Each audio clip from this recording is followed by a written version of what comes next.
Apo. Oh, ano ba gusto mo sabihin kay Nina? Ikaw ba talagang fanay ni Nina? Opo, lalo na yung kanta niyang Through the Fire. Oh, bakit naman?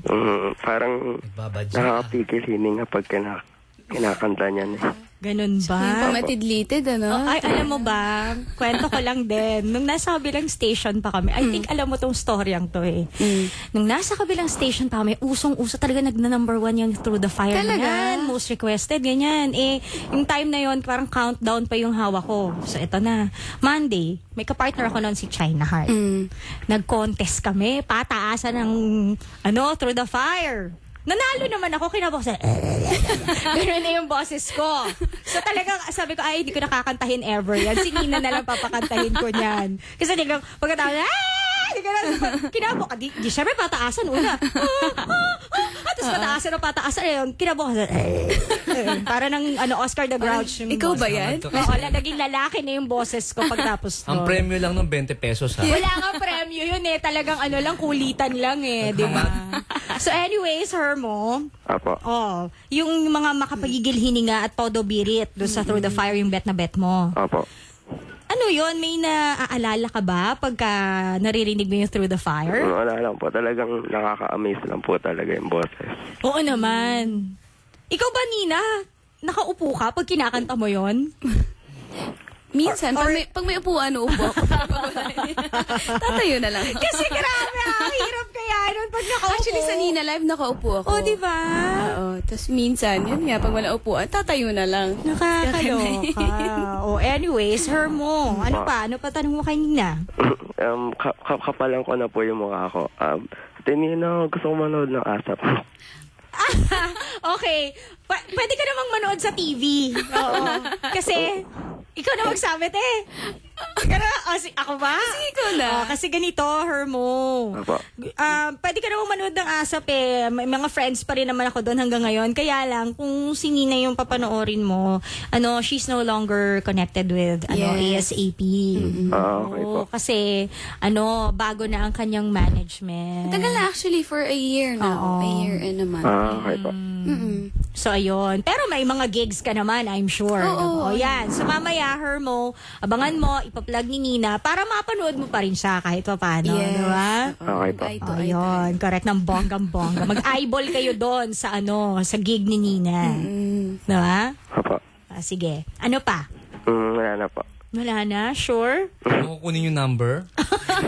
Pwede Ikaw nga lang po. yun. Ha? Ikaw lang ang makapalang muka. Ikaw lang. Sabi niya Ikaw, kung hindi pwede si lang. Hermo. Ikaw Sabi lang. niya, kung pwede lang po. Hindi pwede. Dahil sa akin siya. O, teka, sandali, Hermo. Ano ba to? Kasama ba sa sa listahan mo, Mario, Through the Fire? Hindi. O, Hermo, baka gusto mong bigyan ng sample tong si Maring Nina ng Through the Fire version mo. Hermo Jeans. Hermo Jeans. Hindi ka marunong kumanta. O, sige, i-rap mo na lang. I-rap mo. Irap natin. Hirap talaga. Oo. It's a Carry mo rap. ba? It's a rap. No, it's a rap, di ba? I-rap mo na. Ano, carry ka ba? Or no? po. Pass muna? Pass mo na. Sige. Sige. Thanks, Hermo. Hermo, thank you. Hermo. Thank Thank you po. you. Okay, bye. Sige po. O, sige. So, ano bang gagawin natin? Kating-katiga na bang kumanta? O excited na siguro yung mga, fanay mo na nanonood sa TV ngayon? Oo. Na marinig kang kumanta. So, shut up muna ako. Pero, Actually, lagi naman ako excited kumanta. syempre naman. Parang, just like me, I'm always excited to talk. O, diba? Yes, I Aminin know. mo yan, Mare, na Yes, kapag I know. nawalan tayo ng boses, umiiyak tayo. Kasi, diba? Yun yung passion mo eh. Maglabas ng Ito kasi alam mo, pag napuputol yung daliri niya, tumutubo po ulit, parang butiki lang, di ba? So, walang problema. Ano excitement ko? Bakit? Nung nakita ko si Nina, hinto yung mundo ko. Todo diga. Ay, may nag-text, Ano? asawa mo, Habi? lagot ka, hindi ka na raw makakauwi, sarado na lahat ng gate, pinadlock niya 10. Nag-text din siya sa akin, no? Ano sabi? In fairness, ang ganda ni Nina. Pwede niya akong palitan. Ang linaw, oh. Okay pala yung asawa. Hindi naman. Ano, ang linaw, oh. Hindi In fairness, naman. ayan, oh. Okay Hindi naman pala. number nga lang lumalabas. Anyways, pakinggan na natin si Nina. Kung gusto niyo po tumawag, pwedeng-pwede. Ang landline namin, 355-5535, 355-5535, isa pa, 355 5'5". 35. Okay, pwede kayong tumawag, pwede kayong mag-FB sa amin, Todong Todo, bigay na bigay. If you want to ask for some songs. Pwede rin po sa Todo Big, TODOBIG space, kung ano man yung kantang yon, or may message man kayo kay Nina, isend nyo po sa 2929. Okay? Okay. Sige, first song. Ano ba to? Anong first song mo? First song natin, sige, from the first album. Tapos bigyan mo kami ng background. O, diba? From the first album. From the first album. Ito yung pinag-usapan natin kanina, yung Jealous. Okay. Ito yung nagpasok sa akin dito sa industriyang ito. From the first album, entitled Nina Heaven. Yeah. Yun ang apelido ko ng time na yun eh. Heaven. Yung pangalawa, Smile. Yung nag-Nina Live din ako. Yung asawa eh.